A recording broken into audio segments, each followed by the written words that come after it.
get ghosted by someone, you have to recognize that they've already given you everything you need to find the closure you want.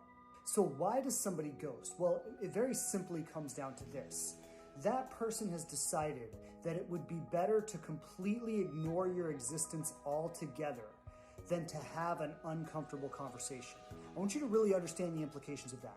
It's easier for me to ignore your existence altogether than to have an uncomfortable conversation with you. So, I got ghosted too. Let's talk about it. I think one thing I've learned from ghosting is that you would reap it one day. Like really, anything you sow, you shall reap. And one thing I have learned from being ghosted, on the other hand, see, I said it, you're gonna reap it one day, and I reaped it. Now, somebody got ghosted. One thing I've learned from being ghosted is that yes, people say that people are going to walk away from your life. I'm not misquoting that. I'm not disputing that fact. It's true, but what I'm saying is that they are going to leave sometimes without words. Like, why did they leave? I don't know. Really, I don't know. They just never came back. Like, after everything you guys shared, like the time, the efforts, the energy, after all of those things, they just leave. They just disappear. No words, no nothing. And you're like, wow. That's one thing I learned from that whole thing. Not everybody's gonna give you an explanation before they walk away from your life. So I don't know. I've done this back in the past. I have ghosted people, not people per se, just like one or two persons. I was like a naive teenage girl. That is not an excuse, but to be honest, the harvest of reaping ghosting that you sow is kind of very, very hurtful, honestly. And I know some of you guys haven't actually sown ghosting, but you just reaped it from nowhere. All right. If you are probably going through this whole ghosting thing, like you're going through this whole ordeal, I really love sharing the lessons that I've learned from my experiences with the hopes that it's going to benefit you guys in one way or the other. So there are 6 things I want you guys to understand. The first thing is you want to heal, right? You do. Like, ask yourself, do you want to heal? Well, the first step to moving on, the first step to healing is not suppressing, it's releasing. And what I mean by this is that you have to be able to acknowledge your feelings. You have to tell yourself the truth that you feel hurt, because I know that you're gonna try to tell yourself, oh, I shouldn't be really feeling this way. Actually, we were never really a thing, or yeah, we're just talking. We're just kind of like situationship, you know. So you're hurt, right? You need to acknowledge that you're hurt. Stop trying to compromise your feelings because you feel that you shouldn't feel that way. You feel that way. So tell yourself the truth. And that's the first step to moving on, because for you to find a solution, remember what I said in comparison video? For you to find a solution, you have to find the problem first. What's the problem? That you're hurt. So acknowledge it. The second thing I want you guys to understand is it's not about you.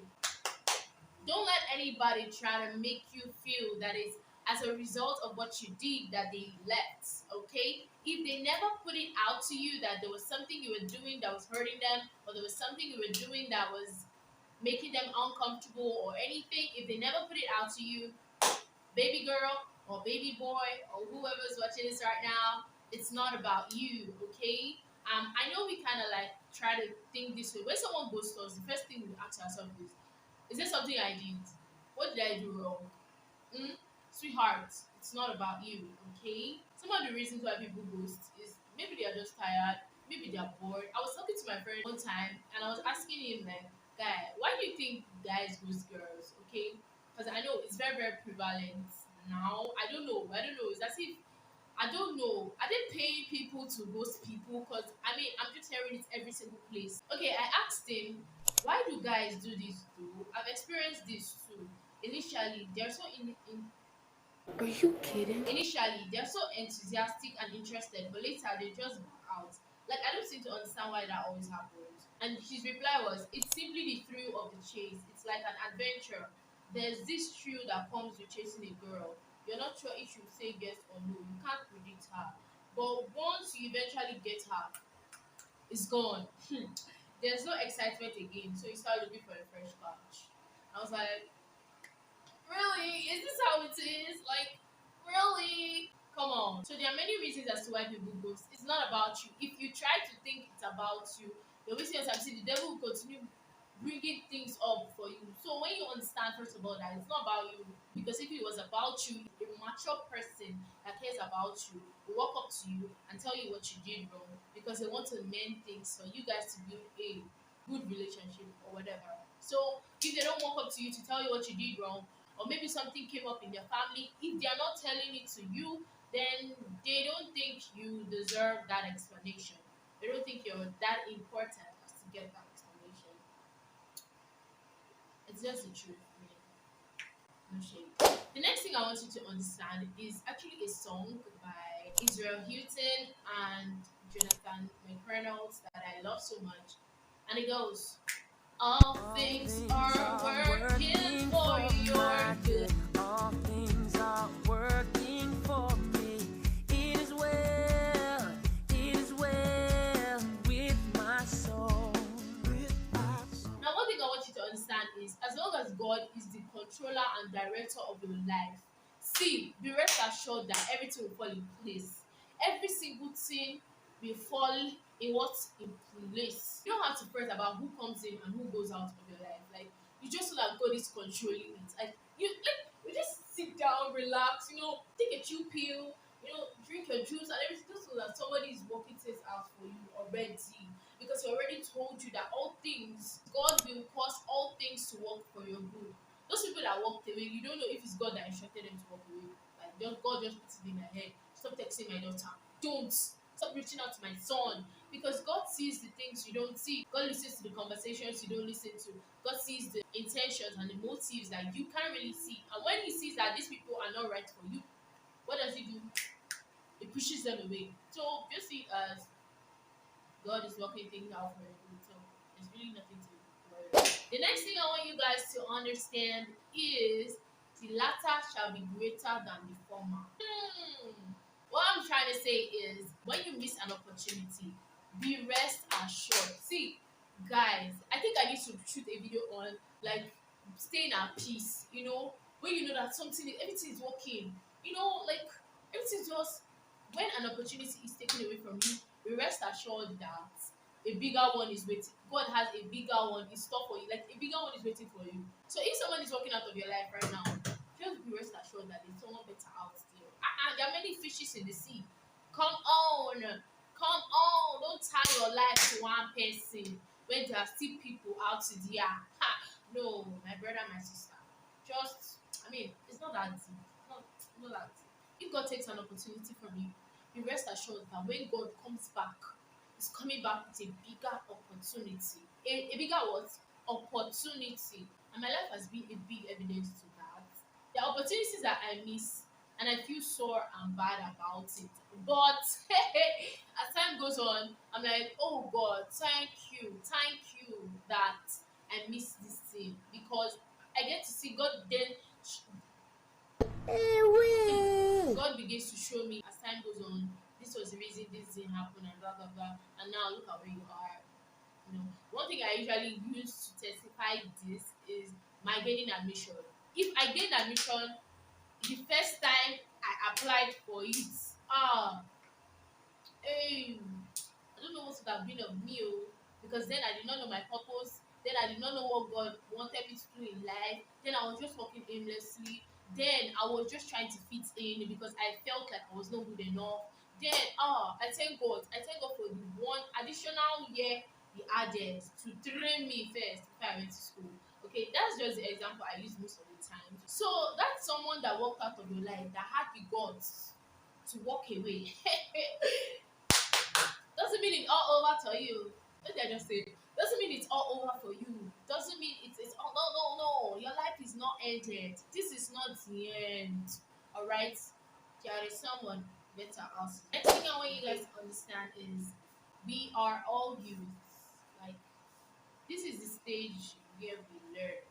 This is the stage where we are prone to make mistakes, right? Trying things out, what we are learning, and it's just so unfortunate that we're trying it out with ourselves. So what am I trying to pass across here is There's really no need for you to hold a grudge or see this person as a bad person. If we knew what we were doing, we will not make mistakes. Now, if you don't want to get yourself in such a weird situation like this, I have to advise: one, completely lock up; two, be wise. Now, it's not really advisable for you to lock up because you're a human and you have feelings. No matter how you try, hard game, lie to catch you. So, locking up might not be the best answer, but being wise, that sounds like a point, doesn't it? And the best form of wisdom is God's kind of wisdom. So if you can at least make that habit of always putting God first before you make any decision, like if you can just do that little thing, involving God in everything, He will direct you. He said, "Commit your plans to me, and I will direct your paths." Wait, did I get that right? I don't know. We make plans, okay? We make plans now, but it is the Lord's will that will prevail. We have that whole habit of taking a step, shaking your head after you now come, God, God, God, and you'll be like, am I the one that sent you? They ask me that a lot of times. So if we can actually make that habit of involving God before we make certain steps, you would notice that you make less mistakes because He's just going to be guiding you. And even if you fall out of track, just be rest assured that He will place you back in track. Okay. Lastly, I want us to do something very practical. I love practical things. If you guys know me, you know that. Yeah, I know you're watching this, but I want you to just close your eyes for a minute. I want us to go to the imaginary world a bit, okay? Just imagine with me, right? You're in a room. You're in a room right now, and you're surrounded with so many people. You guys are dancing, partying, jubilating, probably celebrating something. Drinking, eating, and can you imagine that? Can you? Yeah. And then the party is finally over. All right. Now everybody starts leaving the room, one after the other, one after the other, one after the other, until everybody's out. If everyone eventually leaves and you're still there, how many people will still be in the room? You can open your eyes now. Ask yourself that question. How many people? Just you, right? Just you, right? When you realize that one day everybody's gonna leave, like everybody, mommy, daddy, sister, brother, everybody is gonna leave. Some with tears, some with goodbye, some with no words. Everybody's gonna walk out of the room, and the only person left with you is you, and maybe God, if you have God. All right, because God says He's never gonna leave you or forsake you. He's gonna be with you till the end of time. So just you and God inside of you. That should help you understand your priorities, your relationship with yourself and God, or your relationship with humans. Now, I'm not trying to say that you should not relate with humans at all. Now, that's not what I'm saying. I'm just trying to say that if you redefine your priorities, okay, making God your number one, when someone goes to yourself, you know the feel out. I'm not coming here to tell you how you should make somebody not to ghost you, or how you just know it at the back of your mind that yes, somebody's going to leave. But if you can make God your priority, after God, yourself, improving yourself, focusing on yourself, trying to make yourself a better person, and all of those things, when somebody leaves, you don't go even notice I'm like that. It will affect you. It would, but it won't really be a big deal. Like you cry for 20 days or cry for 1 month. Just like God is going to be there for you, regardless. Thank you so much for watching this video. I think this is all I have to say. To anyone that is ghosted right now, I pray God gives you comfort in these times. And look, we have no time. Yes, this is just to tell you there is no time to sit down and cry over somebody for how many days and weeks and months. We don't have time, okay? I'm not telling you not to cry, but don't waste your time there. Don't spend so much time there. Stand up, pick up your shells from wherever you are, and keep moving. Keep working on yourself. And to those of you that are still ghosting, change your ways. Yes, if you can, really. It's so important that we don't lead people on. It's so important that we don't make people believe that we like them or even love them if we don't. It's so dangerous to play with someone's emotions because you have no idea the damage you're causing. There's nothing wrong in talking to someone like, okay, maybe you don't feel the same way for that person anymore.